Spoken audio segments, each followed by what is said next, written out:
সম্মানিত ভিউয়ার্স, আসসালামু আলাইকুম। আজকে আপনাদেরকে দেখাবো এক ব্যতিক্রম ধরনের ভিডিও। প্রথমে বলে নিচ্ছি, ভিডিওটা একটু বড় হবে, আশা করি সবাই দেখবেন। রোজার একদিন আগে আমার কাছে একটা মেসেজ আসে। মেসেজে বলে যে আপনার দ্বারায় আপনার এলাকার কিছু হতদরিদ্র ও সুবিধা বঞ্চিত মানুষদের কিছু ইফতার সামগ্রী উপহার দিতে চাই।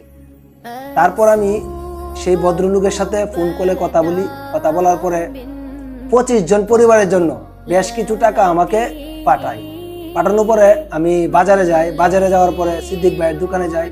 সিদ্দিক ভাইয়ের দোকান থেকে ইফতার সামগ্রী আমি ক্রয় করার পরে নিয়ে বাড়িতে আসি। বাড়িতে এনে আমার টিম নিয়ে গতকাল জুম্মার পরই আমরা প্যাকেজিং কাজ শুরু করি এবং ছোট বড় যারা আছে সবাই খুব আনন্দের সহিত প্যাকেজিং কাজটা সম্পূর্ণ করি। একটা প্যাকেটে যা যা আছে আপনাদেরকে দেখাচ্ছি। এটার মধ্যে 1 কেজি মুড়ি আছে, চানাচুর হাফ কেজি, 1 কেজি খেজুর, একটা সেমাই প্যাকেট, 1 কেজি চিনি, 2টা গুঁড়া দুধ, একটা ট্যাং, 1 কেজি ছোলা বুট, হাফ কেজি ডাল।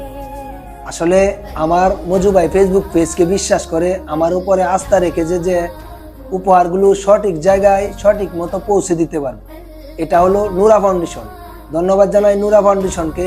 সবাই দোয়া করবেন নুরা ফাউন্ডেশনের জন্য, যেন এভাবেই আমাদের হতদরিদ্র ও সুবিধা বঞ্চিত মানুষের মাঝে সারা জীবন বেঁচে থাকে। আলহামদুলিল্লাহ, আমি এবং আমার পুরো টিম মিলে নুরা ফাউন্ডেশনের আমানত সঠিকভাবে পৌঁছে দিয়েছি। আসুন এই রমজানে আমরা সবাই হতদরিদ্র ও সুবিধা বঞ্চিত মানুষদের পাশে দাঁড়াই। দান হোক গোপনে। আমার জন্য এবং আমার পুরো টিমের জন্য দোয়া করবেন। আসসালামু আলাইকুম।